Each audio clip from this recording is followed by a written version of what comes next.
اگر پہاڑ کی چوٹی سر کرنے میں جان کا خطرہ ہو، فہیم شہزاد امریکہ سے پوچھتے ہیں کیا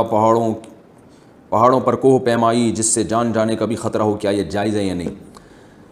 بھائی اگر پہاڑ پہ چڑھ کے آپ کو نام گینز بک آف ورلڈ میں آ جائے گا، لیکن اس بات کا بھی خطرہ ہے کہ قبرستان میں بھی نام آ سکتا ہے آپ کا، اور جو عیدی سینٹر میں مردے خانے ہوتے ہیں ان میں بھی آپ کا نام آ سکتا ہے، بلکہ خود آپ آ سکتے ہیں وہاں پہ۔ تو گینز بک آف ورلڈ کی بک میں تو صرف نام آ رہا ہے، لیکن اگر وہاں سے گر کے سلپ ہو کے مر گئے تو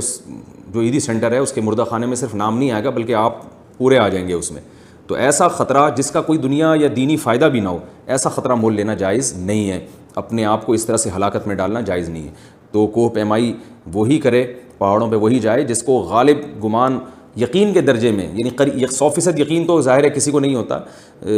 قریب با یقین ہو، غالب گمان ہو کہ انشاءاللہ مجھے کچھ نہیں ہوگا، میں نے اتنی پریکٹس کر لی ہے۔ تو اگر اس کو احتمال ہے کہ مر بھی سکتا ہوں میں، اور یہ احتمال ایسے وہم کے درجے میں نہ ہو بلکہ اس پہ بھی کچھ قرائن موجود ہوں، تو پھر ایسی صورت میں یہ کام صرف انگریزوں کو کرنے دیں، کیونکہ ان کا آخرت پر ایمان نہیں ہے۔ وہ تو ہر کام کرتے ہیں، اس میں مر بھی جائیں تو وہ کہتے ہیں کچھ نہیں، چلو یار جیت گئے تو پار ہو جائیں گے، گینز بک آف ورلڈ میں نام آ جائے گا، انعام مل جائے گا، شہرت ہو جائے گی، مر گئے تو کوئی بات نہیں۔ ہمارے ساتھ ایسا نہیں ہے، اگر آپ پاؤں سلپ ہو اور مر گئے تو پھر یہ کسی اور طرف اللہ لے جائے گا آپ کو۔ اللہ کہے گا یہ زندگی میں نے دی تھی پہاڑوں کو عبور کرنے کے لیے نہیں، اور صرف چٹانوں پہ چڑھ کے اپنا نام روشن کرنے کے لیے نہیں، بلکہ وما خلقت الجن والانس الا لیعبدون، اللہ نے ہمیں اپنی اطاعت کے لیے پیدا کیا ہے، بڑے کاموں کے لیے جس کا قوم کو فائدہ ہو۔ ہاں اگر پہاڑ پہ چڑھنے سے لوگوں کو فائدہ ہو رہا ہے، فائدہ کا مطلب صرف انٹرٹینمنٹ والا فائدہ نہیں، بلکہ کوئی پہاڑ پہ خدا نخواستہ بم رکھا ہوا ہے اور آپ وہ بم اٹھا کے پھینک رہے ہیں نیچے جا کے تاکہ پھٹنے سے بچائیں، مثال دے رہا ہوں میں، کچھ بھی ہو سکتی ہے وجہ،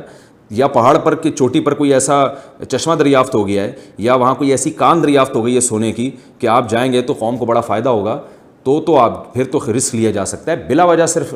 اپنا نام روشن کرنے کے لیے اپنی جان کو خطرے میں ڈالنا یہ بالکل جائز نہیں ہے، بالکل حرام ہے، اس کی شرعاً بالکل اجازت نہیں ہے۔